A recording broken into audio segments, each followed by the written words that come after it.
All. આજે હું તમને ટેકનોલોજીના લાભ કહીશ.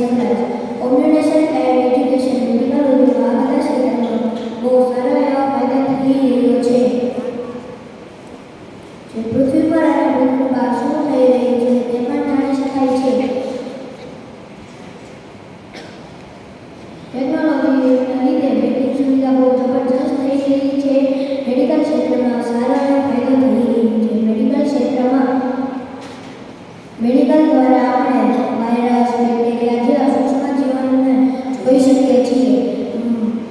માનવ શરીર પર થતી અસરનો ઈલાજ પણ કરી શકીએ છીએ.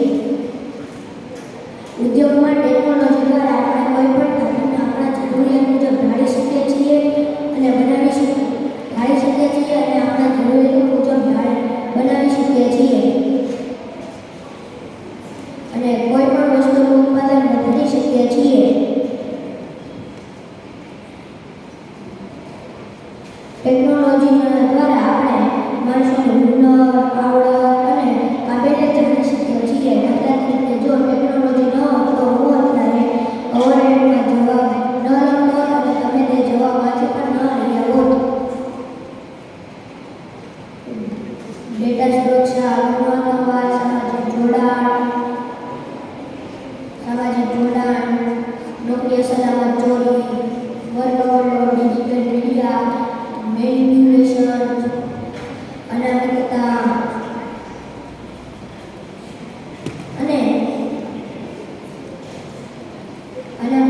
નકલી વ્યક્તિઓ પેજસ પર વધુ પડતા નિર્ભરતાથી ડિફરન્શિયલાઇઝર, વોરફેર, સામાજિક દેખાદેખી જેવા ગેરફાયદા છે.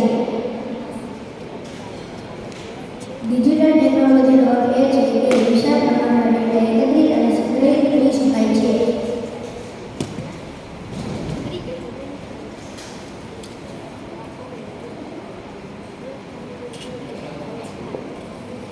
આ વ્યક્તિઓ અથવા સંગઠનોનો લગતી ખાનગી માહિતી હોઈ શકે છે.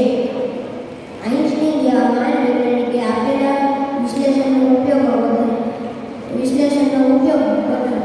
પરમાણુ વિશ્લેષણનો શસ્ત્ર બનાવવા કર્યો છે. ઉદ્યોગમાં ટેકનોલોજી દ્વારા આપણે કોઈ પણ ધાતુને આપણા જરૂરિયાત મુજબ